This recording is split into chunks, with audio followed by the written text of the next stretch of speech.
Salut à tous chers abonnés, ici Gaëtan de The Flares et on se retrouve pour un nouvel épisode de la série La Prospective. Pour cet épisode, je reçois Gilles Dreyfus, cofondateur de l'entreprise Jungle qui se spécialise dans l'agriculture verticale. On va parler en détail de cette méthode d'agriculture, de son futur et de l'approche de l'entreprise Jungle. On vous rappelle que vous pouvez regarder cette conversation en vidéo sur YouTube, ici, là, voilà, ou télécharger le podcast directement sur votre téléphone pour pouvoir l'écouter n'importe où. Il suffit de chercher The Flares sur votre application de podcast préférée. Profitez-en pour vous abonner afin de ne pas manquer les prochains podcasts. Si vous avez des remarques ou des interrogations à propos de cet épisode, n'hésitez pas à les inscrire dans les commentaires juste en dessous. On vous souhaite une bonne écoute. C'est parti. Bienvenue sur le podcast de Flares. Donc bonjour Gilles, déjà j'aimerais juste avoir un petit peu plus d'informations sur vous. Quel est votre parcours? Quand est-ce que vous vous êtes intéressé à l'agriculture verticale? Alors moi j'ai travaillé 10 ans dans la finance et un matin de janvier 2015 j'étais assis à mon desk comme d'habitude et je lisais le Financial Times et il y avait un article extrêmement intéressant sur la food crisis et comment est-ce qu'on allait nourrir la planète d'ici 2050. C'était une double page extrêmement bien documentée qui relatait surtout de l'aberration du transport alimentaire. Et à la fin, il y avait 3 lignes sur l'agriculture verticale comme une promesse, comme une ouverture, comme un champ des possibles. Et j'ai eu un choc, j'ai eu une révélation et je me suis très clairement dit que c'était ce que je voulais faire. J'ai beaucoup financé l'entreprise pendant la première partie de ma carrière. Et en fait, quand j'ai vu ça, j'ai senti que c'était mon avenir. Et j'ai commencé à rechercher sur le sujet. Je me suis rendu compte qu'il y avait un professeur émérite de l'Université de Columbia à New York qui était le père du concept, qui avait écrit un bouquin sur le sujet. Donc, j'ai acheté ce livre, je l'ai lu, j'ai trouvé l'email de ce monsieur. Et j'ai simulé dans mon email un aller à New York en lui disant que j'arrivais à telle date. Je n'avais pas de billet d'avion ni rien du tout. Et à l'américaine, il m'a répondu dans l'heure. Et il m'a dit, si vous êtes là le vendredi, on n'a qu'à déjeuner ensemble le lundi. Donc, je suis allé. Et là, évidemment, rencontre déterminante. On a parlé de l'histoire de l'agriculture, des serres, du vertical farming, de la production alimentaire en environnement contrôlé. Et à la fin du moment qu'on a passé ensemble, il m'a demandé ce que je faisais la semaine d'après. Et en fait, il s'avère que la première conférence mondiale sur le sujet avait lieu à Las Vegas. Et il m'a proposé d'aller avec lui. Il m'a trouvé une place et donc j'y suis allé. Donc les étoiles étaient quand même plutôt bien alignées.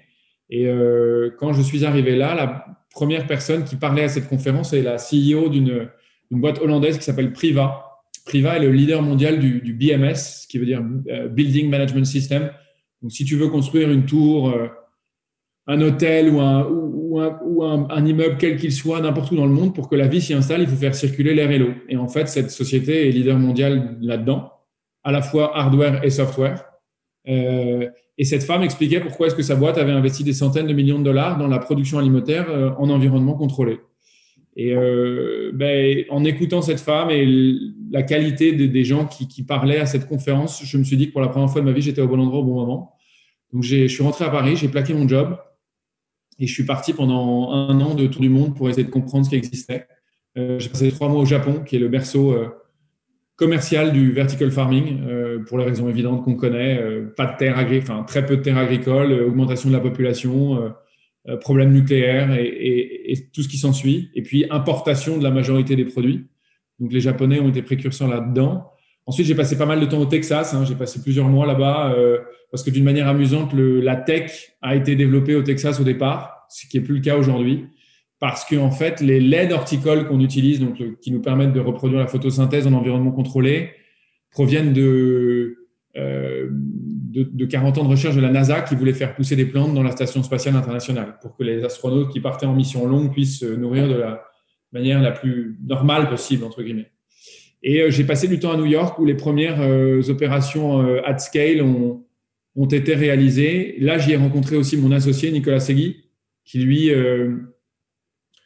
contrairement à moi, a été entrepreneur toute sa vie. Il a monté 5 boîtes avant Jungle, dont la dernière qui était la plus significative, qui est la marque de chaussures Feiyue, qui est la plus vieille marque de chaussures référencée en Chine, que les moines Shaolin portaient.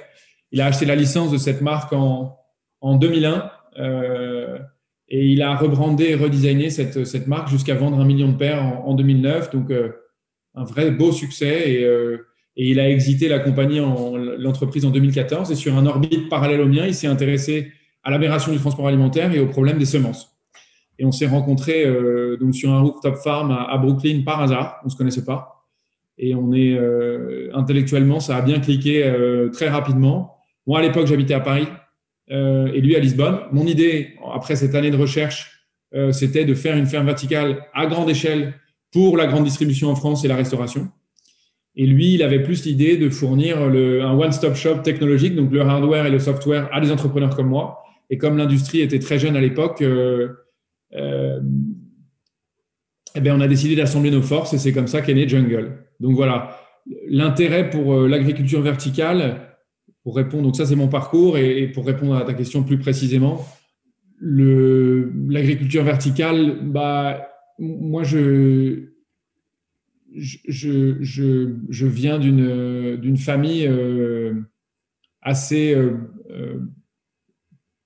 peu nombreuse et j'ai beaucoup été influencé dans mon enfance et dans mon adolescence par le cinéma et la littérature, et j'ai toujours aimé les gens qui avaient plusieurs vies au sein d'une même existence et qui étaient dans la rupture. Donc des gens qui ont été taxis, qui ont été chefs, qui ont voyagé dans des contrées lointaines. Et donc j'ai beaucoup été influencé par des protagonistes comme ça et par des gens comme ça. Et j'ai toujours été excité moi-même par la rupture. J'ai beaucoup voyagé en Asie et en Amérique du Sud seul, dans des contrées lointaines et reculées. Donc j'aime la méditation, j'aime l'histoire, j'aime la migration des populations, j'aime la cuisine. Et en fait, quand j'ai lu cet article, et j'ai une très bonne relation avec la nature et avec l'eau aussi, avec l'océan et la mer. Quand j'ai lu ça par rapport à mon histoire, par rapport à la vision que j'ai du monde, il y a quelque chose qui a cliqué et qui était évidente en fait. Et je m'y connais bien en agriculture, je me suis beaucoup renseigné sur le sujet, et quand j'ai compris ce champ des possibles qu'il y avait de produire dans les villes et en environnement contrôlé, je me suis dit que à la fois au niveau intellectuel, à la fois au niveau santé, à la fois au niveau production alimentaire et de ce qui me touchait moi personnellement, en fait, j'ai senti qu'il y avait quand même une réponse, une promesse, et que cette histoire d'agriculture verticale faisait partie de l'équation de l'avenir de la production alimentaire. Les termes qu'on utilise pour parler de ces technologies, donc on a agriculture verticale, est-ce qu'il y en a d'autres ou c'est généralement le standard? L'agriculture verticale n'est pas une technologie en soi. Je pense qu'il faut définir les termes, comme ça on est clair. Ouais. La technologie dans l'agriculture verticale n'est pas une fin en soi, elle est un outil. Ce qui est important, c'est la plante. Maintenant, je vais expliquer l'agriculture verticale, l'environnement contrôlé, et ensuite on parlera de technologie, si ça te va. Oui, donc, l'aspect de l'agriculture verticale, on va essayer de simplifier les choses. Comme c'est une production qui est destinée à être dans les villes ou près des villes, donc à moins de 100 km de là où c'est consommé globalement, on est intégré au bâti, donc c'est un mètre carré qui est cher, et donc pour l'optimiser, on stack des niveaux les uns au-dessus des autres. Donc ce n'est pas des murs végétaux, c'est vraiment de la production industrielle où on va optimiser du mètre carré. Pour donner une idée à certaines personnes qui n'ont jamais vu ça et qui ne connaissent pas ce concept, eh bien, il faut s'imaginer à la fin du parcours chez Ikea ou dans un centre de logistique Amazon, et à la place des colis ou des meubles, eh bien, on va remplacer ça par des plantes. Alors évidemment, la hauteur entre les différents niveaux va être réduite, parce que nous, on a plus ou moins 50 cm entre les différents niveaux de plantes, mais globalement, ça donne une bonne image de ce qui se passe. L'environnement contrôlé, qu'est-ce que ça veut dire? Ça veut dire qu'on introduit tous les éléments naturels extérieurs à l'intérieur. Et il y a 3 recettes de culture principales pour pouvoir avoir une plante qui s'exprime de la meilleure manière possible et qui est la meilleure possible. Eh bien, il y a les recettes nutritives. Donc, on apporte à la plante un mélange d'eau et de nutriments. Donc, comme ce qu'elle va chercher avec ses racines dans la terre, en fait, et on lui apporte ça. Donc ça, c'est le premier élément fondamental.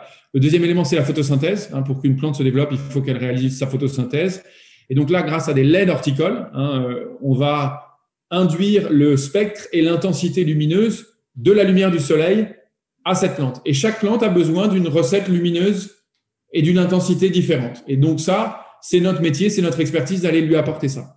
Et la troisième partie, qui est la plus intangible mais la plus intéressante, c'est le climat.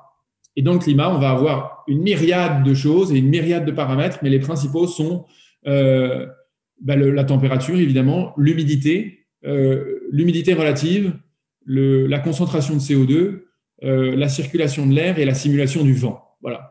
Typiquement, une histoire un petit peu intéressante, la simulation du vent. Pourquoi ? Si tu simules pas de vent en environnement contrôlé, eh bien, tes racines vont pas avoir la même structure et la même force que si tu simulais du vent.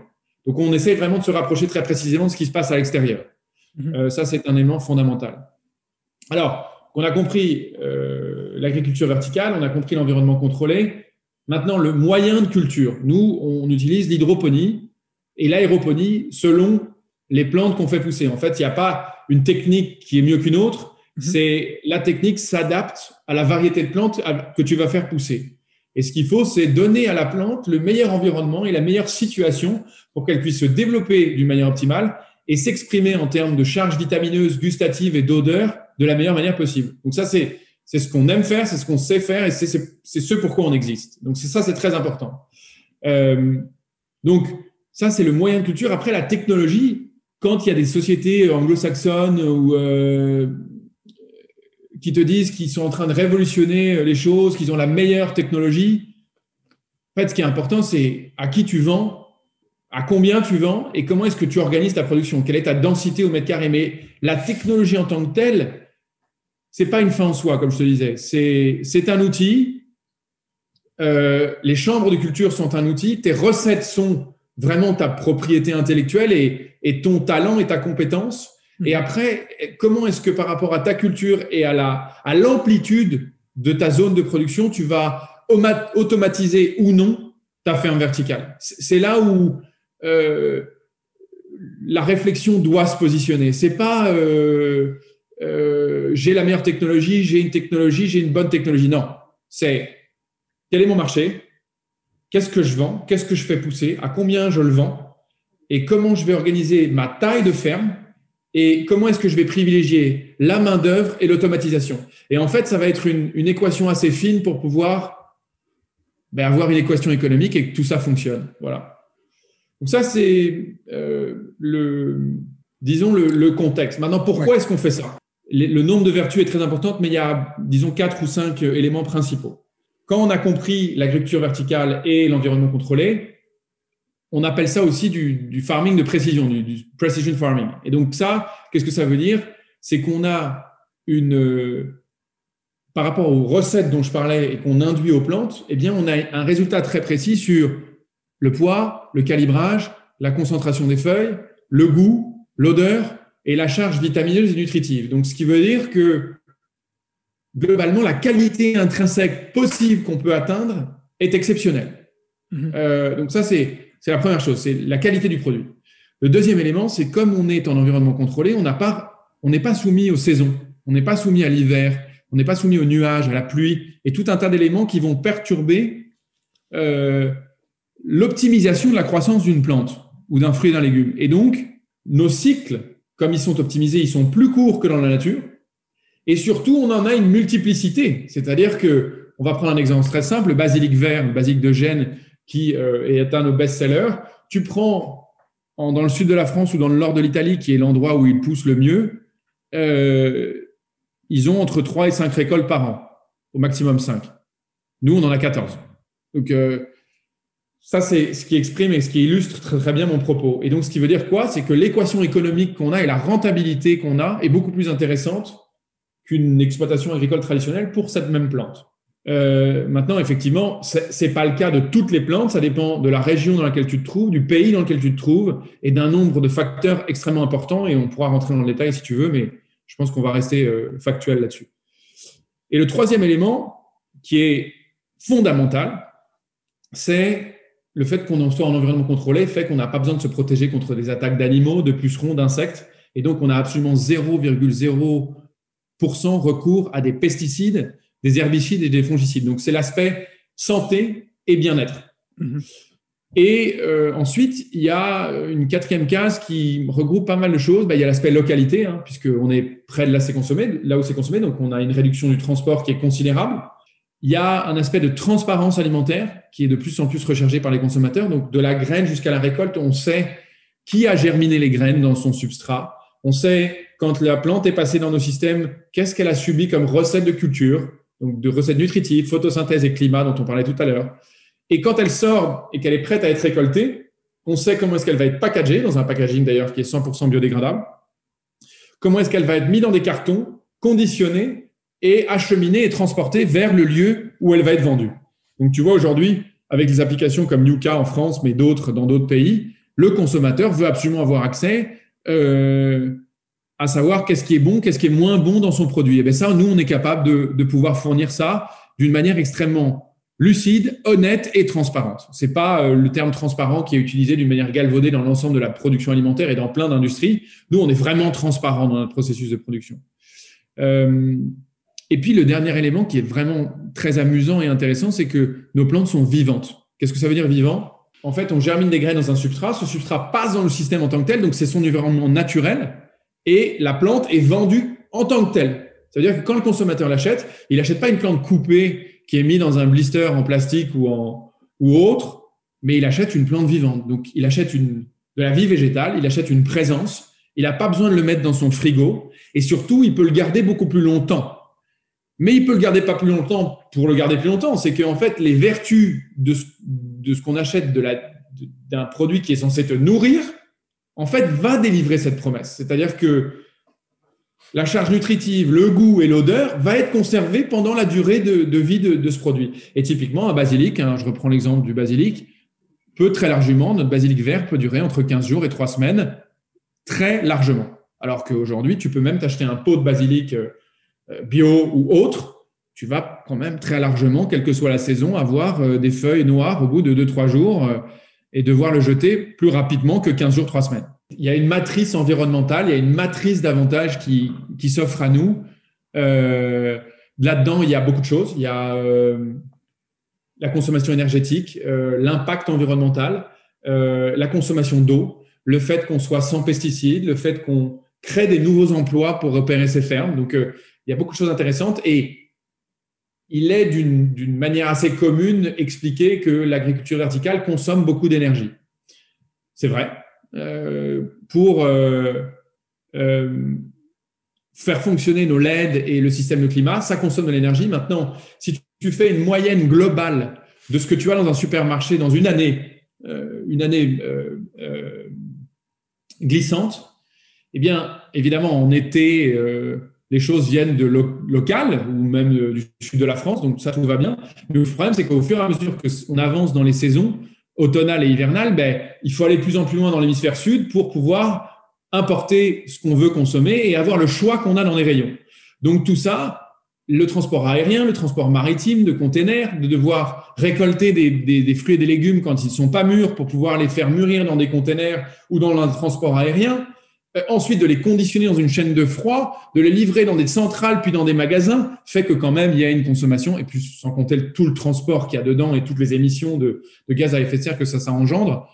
Il est très difficile de réaliser une moyenne pour pour se comparer à ça, puisqu'en fait, selon les années, selon les récoltes, selon les problèmes climatiques, selon les problèmes de tempête dans les océans pour pouvoir faire les livraisons, il y a des changements et des variations qui sont telles qu'il est quasiment impossible de faire des moyennes là-dessus. Mais on est en train de mettre un cabinet d'audit qui va travailler sur ces sujets. Donc, c'est quelque chose qui nous intéresse fondamentalement et qu'on voudrait connaître et qu'on veut savoir et qu'on va savoir.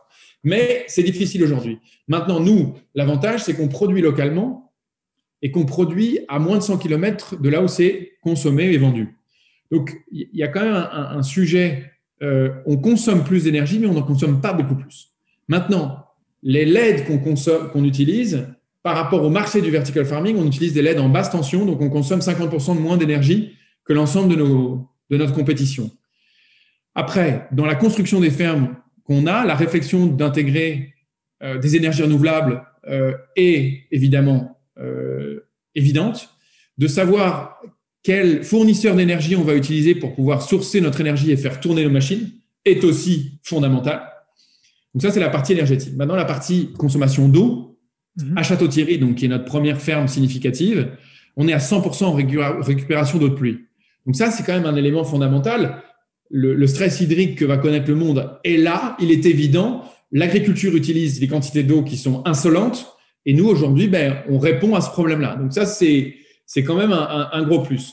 Maintenant, on peut dire, oui, mais l'agriculture verticale consomme de l'énergie. OK, ça consomme peu d'eau. Mais en fait, ce qui est quand même important aussi, c'est que là, dans nos cultures, on utilise 0,0% de pesticides. Donc, est-ce qu'il n'y a pas une matrice un peu intelligente à élaborer en disant, OK, ça consomme de l'énergie, mais je ne consomme pas d'eau et surtout, je n'ai pas de pesticides dans mes produits. Donc, en fait, est-ce que le consommateur ne va pas vouloir choisir quelque chose, de pas simplement pointer le problème, mais se dire de réfléchir d'un point de vue d'un ensemble et d'une matrice environnementale et d'une matrice de bienfaits pour l'être humain. Donc, en fait, ce qu'on s'ingère dans le corps et à quel point ça nous nourrit et à quel point ça a un bienfait pour nous, ça aussi, c'est quelque chose qu'il faut réfléchir. Et donc, nous, on estime que la manière dont on produit et ce qu'on fait apporte énormément de vertus et beaucoup plus de points positifs que de points négatifs. Et donc, jusque-là, on a été pointé du doigt en disant oui, mais ça consomme de l'énergie. Bon, ça va consommer. C'est comme l'histoire du solaire dans les années 2004-2005. On disait ça coûte cher, c'est pas rentable. Il y a une courbe d'apprentissage où les laits horticoles vont être de plus en plus efficientes et elles vont consommer de moins en moins. Donc, et c'est pareil pour le système de traitement du climat. Donc, nous, on va vers une optimisation constante. On a ça en tête. Et donc, cet élément-là ne va faire que baisser et ne va faire que coûter moins cher à l'exploitation pour avoir une qualité de ce qu'on produit qui va toujours aller dans un sens qui est meilleur.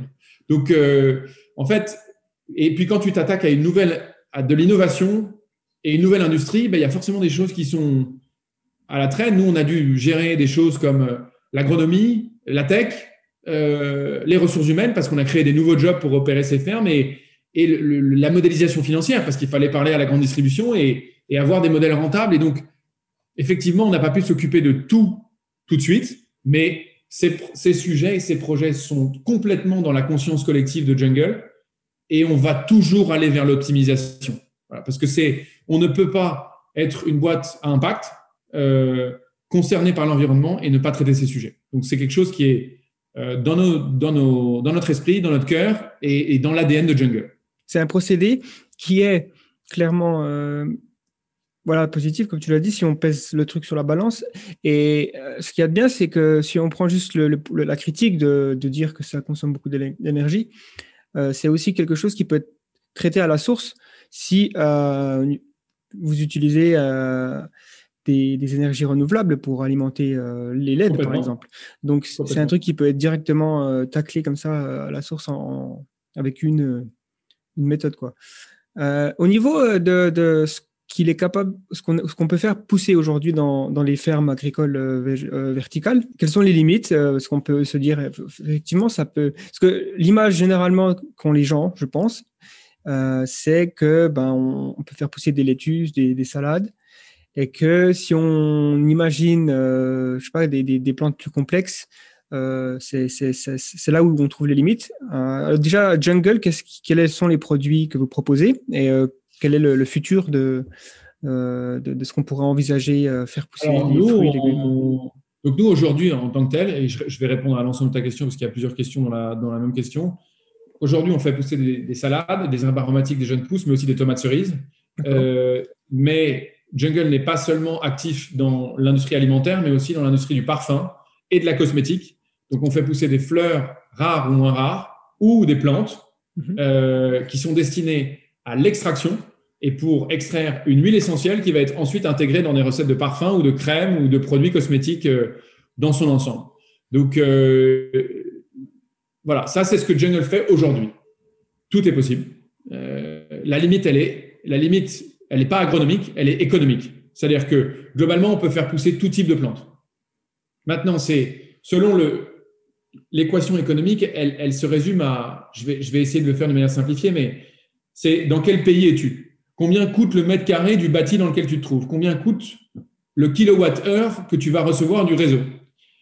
Combien coûte la main-d'œuvre que tu utilises pour faire tourner tes fermes?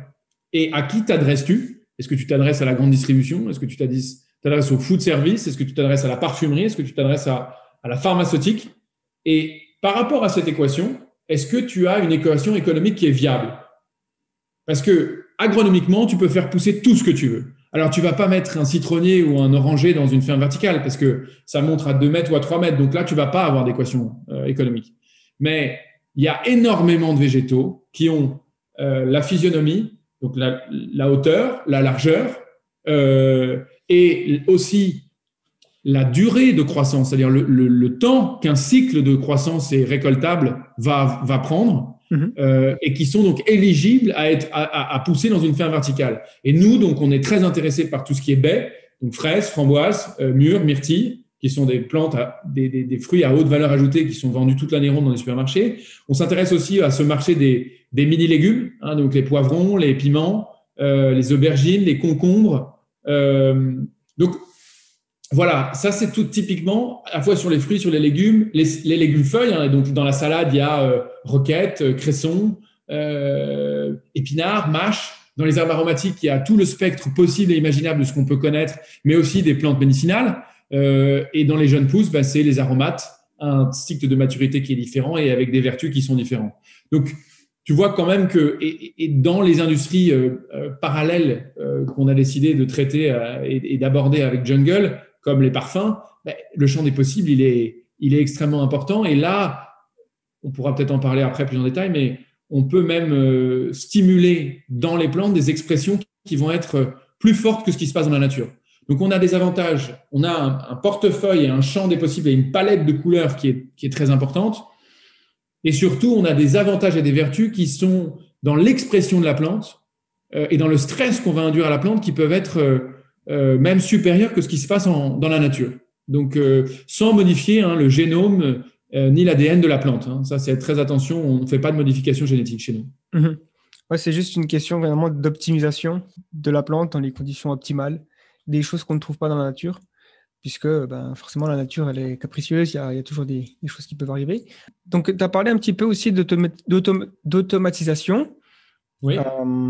À quel point une ferme verticale peut-elle être automatisée? Est-ce qu'on peut avoir une sorte de ferme verticale qui tourne toute seule ou finalement il y aura toujours besoin d'une surveillance? Il y aura toujours besoin d'humains. Alors, les facteurs de risque de contamination, c'est-à-dire à la fois sur des pathogènes dans l'air ou dans l'eau, sont tout à fait possibles. Donc évidemment, il y a un système de prévention imaginé comme dans l'aviation. Il y a des préventions en amont qui sont mises en place et en général, quand il y a un problème, c'est qu'il y a une suite d'éléments qui n'ont pas été respectés. Et souvent, l'erreur est humaine.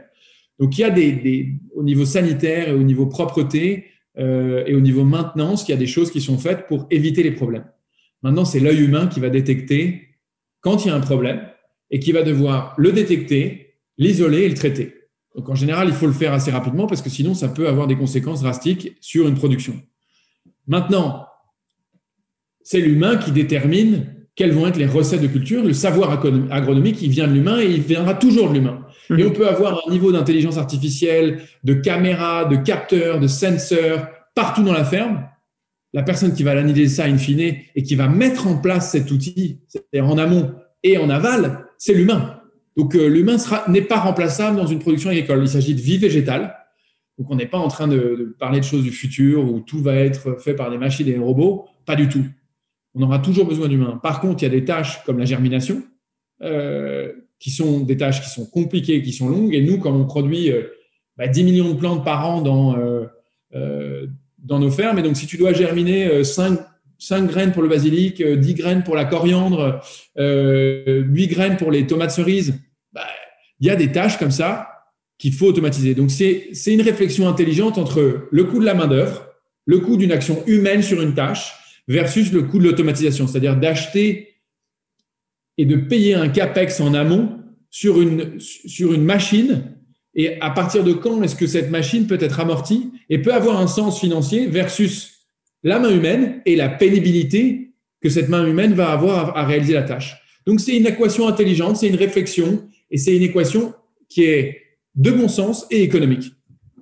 Typiquement, à Jungle, ça ressemble à quoi par exemple, la taille des bâtiments en question, Alors là, la ferme qu'on a à Château-Thierry, c'est 3800 mètres carrés au sol.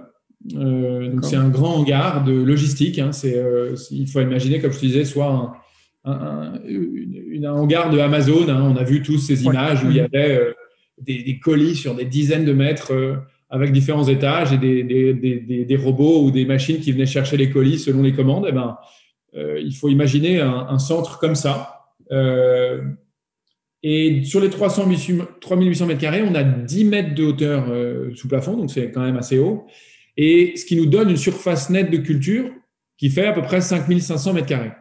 Alors, là, la question qu'on peut se poser, c'est OK, donc on a 3800 mètres carrés au sol et on a 5500 en net de culture, de surface de culture. Et donc, en fait, on ne fait même pas du x2 par rapport à la surface au sol. Est-ce que l'avantage de la verticalité est vraiment là? Bon, ça, c'est une bonne question. Alors là, on rentre dans le détail. C'est seulement la moitié de ces 3800 mètres carrés, donc 1900 mètres carrés, qui sont dédiés proprement à la culture, à nos tours de culture et à notre environnement de culture. Et alors, tu vas me dire, mais à quoi sert le reste? Eh bien, le reste, c'est ce qu'on appelle la service area, donc l'endroit où on va germiner les graines, nettoyer les plateaux de culture, c'est-à-dire constamment, parce qu'évidemment, à chaque fois qu'il y a eu une récolte, il faut nettoyer les plateaux. Quand les plantes sortent de la production et qu'elles sont récoltables et qu'elles sont prêtes à être vendues et consommées, eh bien, il faut les packager, il faut les mettre dans des cartons pour qu'elles soient acheminées vers les centres logistiques ou vers les magasins. Et donc, tout ça, tous les flux en amont et en aval ont besoin d'espace. Donc, en gros, il y a à peu près sur les 3800 mètres carrés, la moitié qui est dédiée à la production et la moitié qui est dédiée à la manutention dans son ensemble. Donc, voilà un petit peu comment est organisée une ferme. Après, sur la production en tant que telle, il faut imaginer des tours qui sont indépendantes les unes des autres parce qu'on fait pousser des plantes différentes qui sont soumises à différentes conditions climatiques, différentes conditions lumineuses et différentes conditions nutritives. Et donc, il faut imaginer qu'il y a entre 15 et 18 niveaux de culture dans ces tours de culture. Et là, en fait, à l'intérieur, on a un ascenseur qui est automatisé et qui va emmener les plateaux très précisément là où on veut que telle variété soit cultivée, qu'elle subisse telle nutrition, telle photosynthèse et tel climat. Donc voilà, et ça, effectivement, c'est organisé par des plans de production qui sont faits humainement, mais ensuite, la partie automatisation, pour pas qu'il y ait forcément de main humaine qui rentre dans ces tours de culture, et il y a une grosse partie qui est automatisée. Et les produits, finalement, les clients de Jungle, donc tu as mentionné les parfums, l'aromatiques. Est-ce que aussi on trouve vos produits en grande surface ou c'est pas encore le cas? Oui, on est vendu aujourd'hui chez Monoprix et chez Intermarché. Donc la grande distribution et fait complètement partie de notre stratégie. Et ces deux maisons sont pour l'instant en France nos partenaires privilégiés et les gens avec lesquels on aime et on a envie de travailler. Est-ce qu'au niveau des prix, aujourd'hui, ça a atteint l'équivalent de ce qu'on trouve donc en agriculture conventionnelle ou c'est encore un premium peut-être, je sais pas? Non, alors ce qui est intéressant, c'est que nous, on savait qu'on voulait proposer un produit qui avait des vertus et une qualité qui était supérieure à ce qui existait ou équivalente à ce qu'il y avait de meilleur sur le marché. Mais on savait très bien que si on voulait prendre une place, il fallait qu'on ait un prix raisonnable. Donc, on s'est positionné à 20% moins cher que l'agriculture bio et à 5% plus cher que le conventionnel. Donc, quasiment équivalent au conventionnel pour une promesse qui est d'une qualité qui est beaucoup plus importante. Voilà, donc c'est pas un truc de bobo pour les villes avec un pouvoir d'achat important. Non, c'est vraiment quelque chose d'industriel et nous, on a envie de pouvoir offrir cette qualité-là à la plupart des consommateurs. Et donc, nous, en fait, ce qui a séduit aussi les clients avec lesquels on travaille, donc comme Monoprix Intermarché, c'est qu'on a une promesse d'une qualité, d'un goût constant toute l'année ronde, à un même prix, et tout ça sans pesticides. Et en fait, ce qui a attiré les clients avec lesquels on travaille, et leurs consommateurs, et les consommateurs en général, c'est que, en fait, c'est une nouvelle catégorie, ça n'existe pas d'avoir ça. Donc, nous, on remplace rien, on ne va pas faire une révolution, comme certains osent le dire, parce que c'est quand même culotté de parler de révolution dans l'agriculture. Nous, on ne préfère pas du tout avoir cette posture, on trouve ça un petit peu ridicule même. Simplement, on est dans un contexte où il y a des problèmes dans l'agriculture actuelle, dans la terre. Il y a des gens qui font les choses très, très bien. Il y a des histoires qui sont un peu moins joyeuses, comme tout le monde le sait, et le but n'est pas de critiquer ça, c'est juste un état de fait. Et que, en fait, les gens veulent de plus en plus vivre dans les villes, consommer des choses d'extrêmement bonne qualité et payer très peu pour ça. Donc, en fait, on a un problème. Donc, cette équation-là, elle n'est pas tenable. Et nous, on arrive avec une posture où on dit, voilà, on fait partie on apporte une nouvelle catégorie, une nouvelle solution, et on fait partie de l'avenir de la production alimentaire. Donc, est-ce que ça va représenter 5, 10, 15, 20% de la production alimentaire à échéance 2050 ? Je ne sais pas, je n'ai pas d'idée. Mais en tout cas, oui, je suis confiant que l'agriculture verticale prenne une place évidente dans l'avenir de la production alimentaire. D'ailleurs, en termes de compétition dans d'autres pays, par exemple, est-ce que tu as mentionné le Japon qui est en avance peut-être de quelques années dû à leurs circonstances. D'ailleurs, là-bas, est-ce qu'ils sont encore en avance ou pas? Et d'autres pays, comment ça se passe? Est-ce que c'est quelque chose qui... Alors, le Japon, vu le prix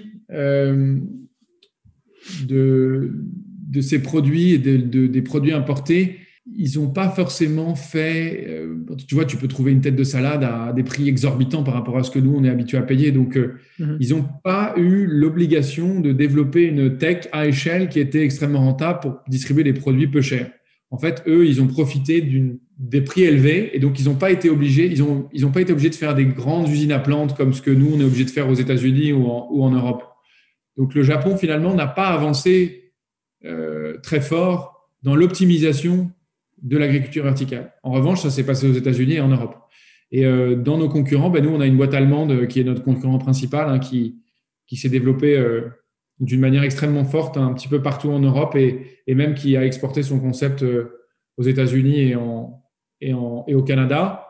Et surtout, les gens qui font les choses comme nous sont aux États-Unis, très clairement, donc dans l'État de New York et en Californie.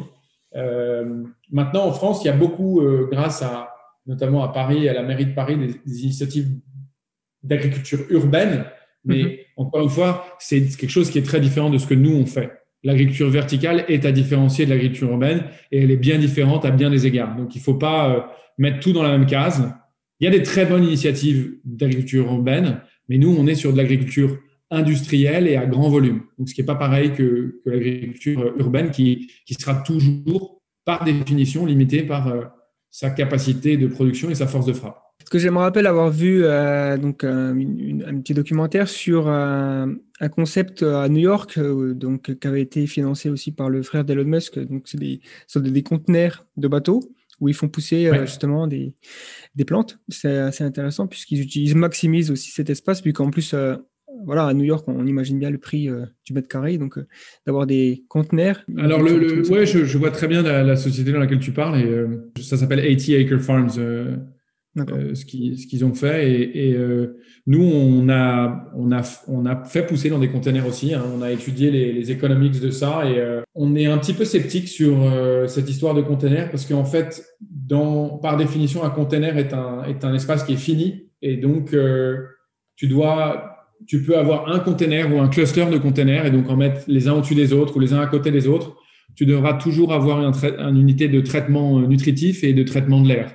Donc, tu ne vas pas pouvoir vraiment activer des économies d'échelle. Donc, il y a des containers qui sont dans la ville où il y a même des sociétés comme cette société allemande dont je te parlais qui produit dans le magasin à travers des petits frigos qu'ils installent dans le magasin. Mais c'est pareil. C'est qu'au niveau économique, il y a de la problème de maintenance, de coûts, de main-d'œuvre. Enfin, voilà, il y a beaucoup de challenges qui, à notre sens, sont à aborder. Et c'est pour ça que nous, on a décidé d'aller vers la voie de la production industrielle et de l'activation des économies d'échelle.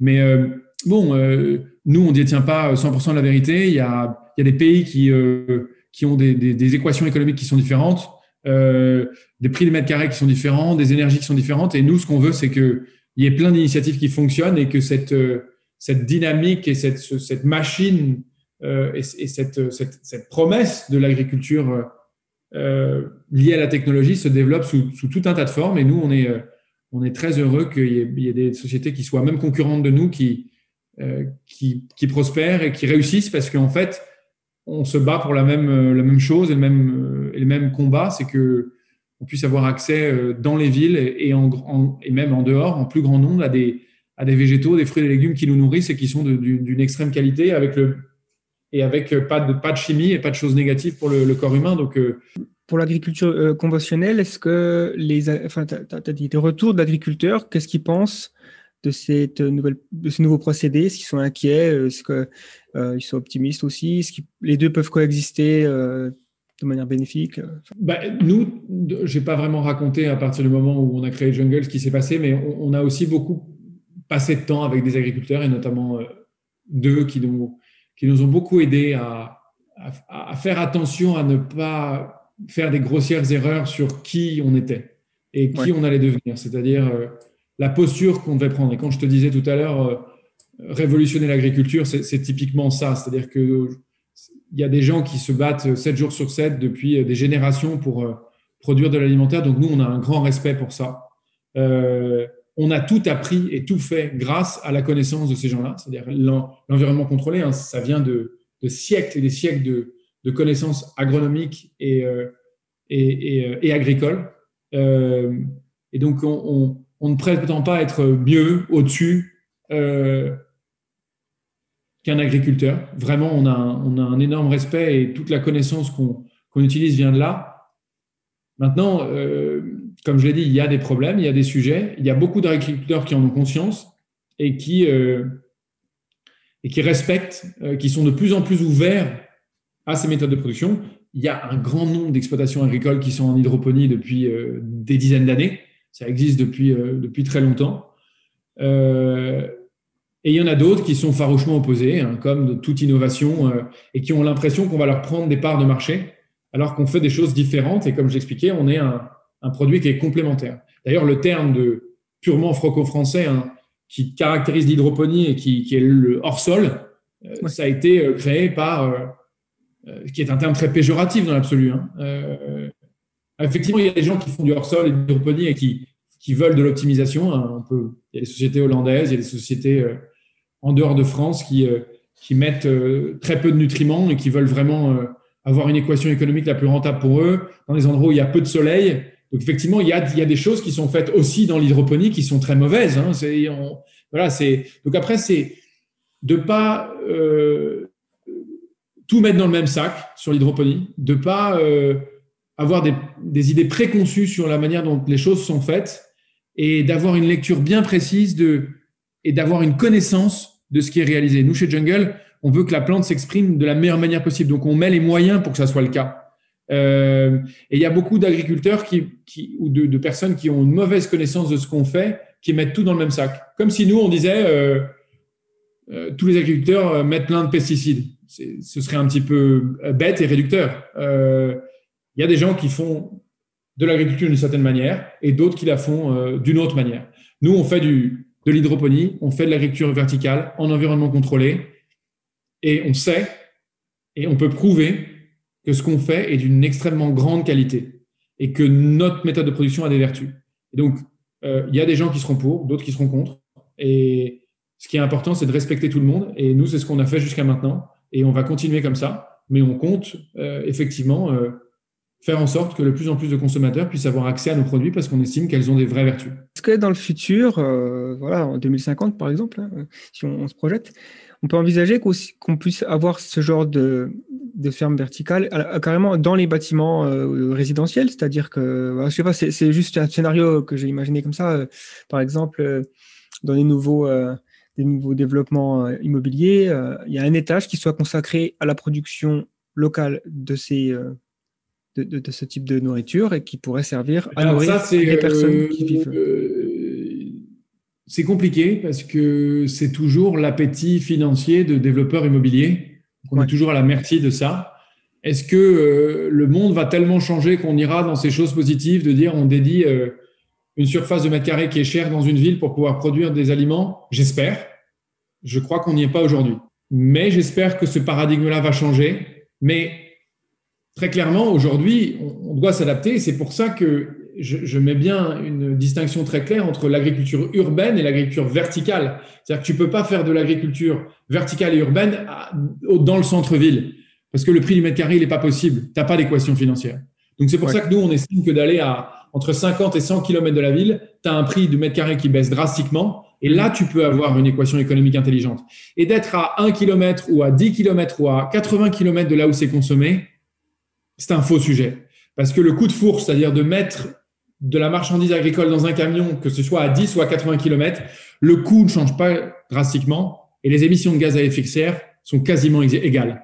Donc, en fait, nous, on préfère se retirer un peu, mais faire quelque chose qui a du sens et qui est sustainable sur le long terme, donc où il y a une vraie sustainability, plutôt que de raconter une histoire marketing, de produire dans la ville qui ne va pas tenir. Voilà. C'est un peu ça la posture qu'on a. Est-ce que ce genre aussi de procédé suscite l'intérêt des agences spatiales? Parce que j'imagine que quand on imagine forcément l'établissement de présence humaine sur la Lune ou même sur Mars plus tard, et dans la Station spatiale internationale, enfin, tout ce qui nécessite l'humain dans l'espace, l'alimentation, c'est une équation très difficile à résoudre, et donc forcément, avoir l'agriculture verticale me semble être le plus logique.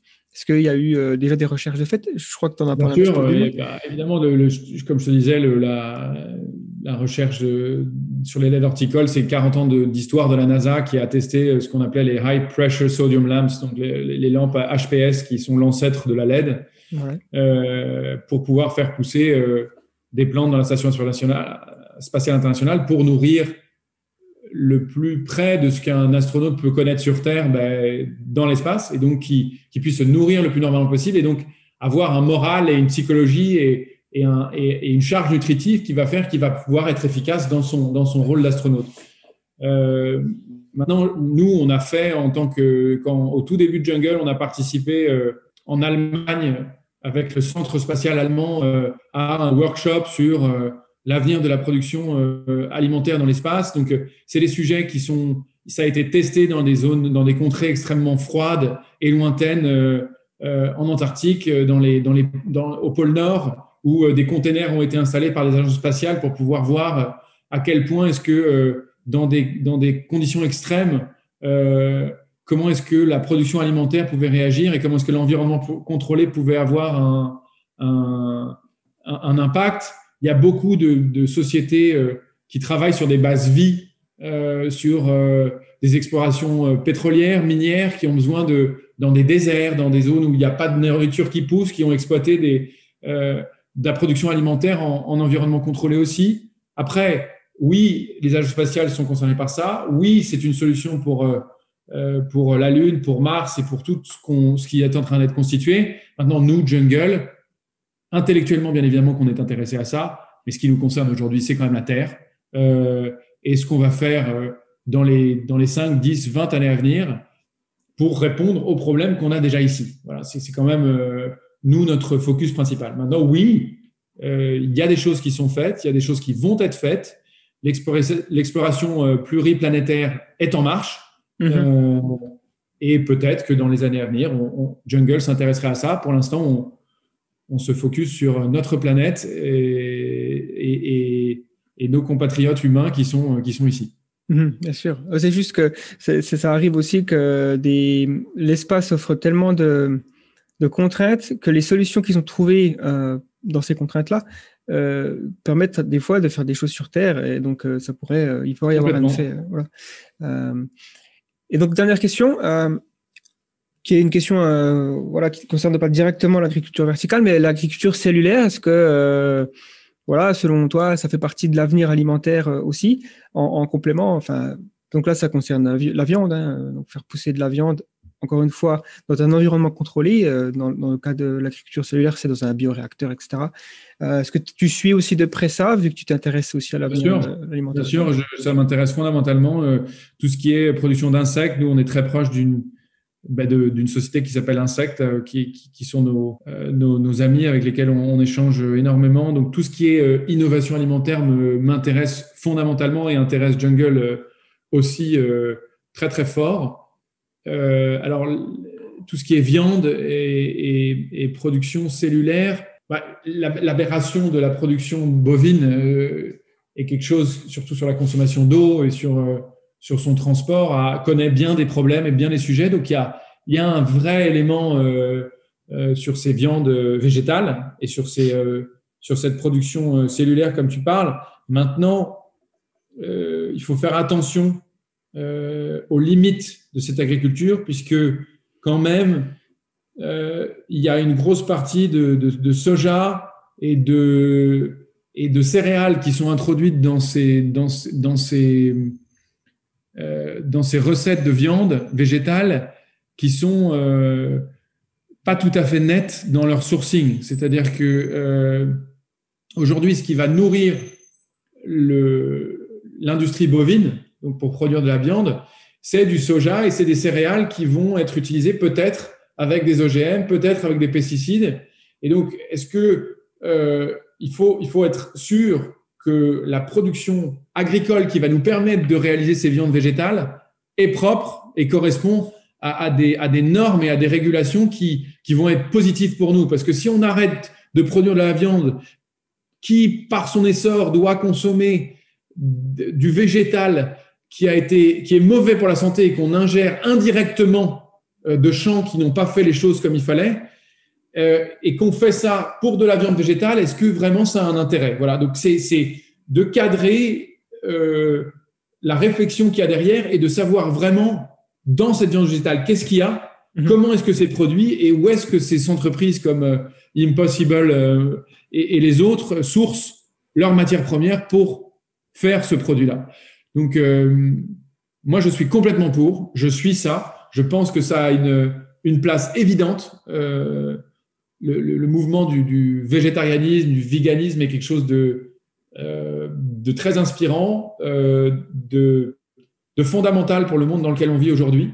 Mais il faut quand même faire attention de la manière dont tout ça fonctionne. Voilà. Donc, je suis pour, ça m'intéresse fondamentalement, mais je suis précautionneux quant au sourcing et à la réflexion et à l'honnêteté qu'il y a derrière toutes ces sociétés.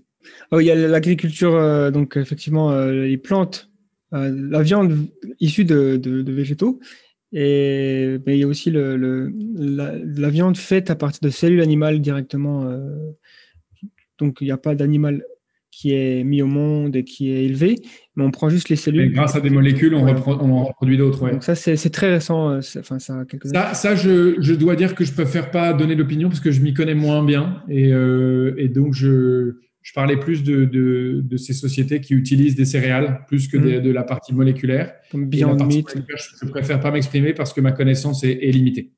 Ouais, non, mais très, très bien. Il y a notamment une association en France, Association française pour l'agriculture cellulaire, qui a peut-être un an ou deux, et qui travaille là-dessus. Voilà. Écoute, je te remercie beaucoup en tout cas. Pour les gens qui nous écoutent et qui aimeraient en savoir plus, aller plus loin, est-ce que tu recommandes certaines sources? Est-ce que aussi le site, où est-ce qu'on peut trouver plus d'informations sur Jungle? Est-ce que vous recherchez… Notre présence Internet est mauvaise, que ce soit les réseaux sociaux, et notre site n'est pas à l'image de ce qu'on fait. On a beaucoup de sujets à attaquer et je suis en train d'engager une responsable de la communication qui a un job absolument qui devient plus que fondamental et crucial dans l'avenir de Jungle, mais non, notre site Internet n'est pas très révélateur de qui on est, de ce qu'on fait. Par contre, il y a un blog et une entreprise qui s'appelle Agritecture aux États-Unis qui recense pas mal d'initiatives et qui donne des news sur l'agriculture urbaine verticale au niveau mondial. Donc ça, c'est une source d'inspiration qui peut être intéressante. Il y a des sites comme Horti Daily qui sont des gens qui relatent de beaucoup d'informations quotidiennes sur les news dans notre espace, dans l'agriculture sous serre, dans toutes les initiatives urbaines et verticales aussi qui peuvent être intéressantes. Maintenant, c'est difficile de trouver des informations pertinentes sur l'agriculture verticale parce qu'il y a une espèce de secret qui est autour des méthodes de production, des rendements, des financements, parce que comme c'est un sujet innovant et beaucoup de sociétés sont dans la protection de leurs données et j'espère qu'on va arriver dans une ère où ces choses-là vont se libérer, mais pour l'instant, c'est un peu compliqué de se renseigner et d'avoir des choses plus précises si on a envie de creuser là-dessus. Ouais. J'espère que ça va changer. En tout cas, nous, on est pour le changement de ce paramètre et on serait très heureux de communiquer beaucoup plus. C'est ce qu'on va faire, c'est ce qu'on compte faire et on va se donner les moyens de le faire. Parfait. Bon, ben, en tout cas, bonne continuation et je suivrai attentivement les développements futurs de ces techniques et de jungle. J'espère que ça va se développer encore plus partout dans le monde, hein. De toute façon, on a besoin de ces nouvelles approches.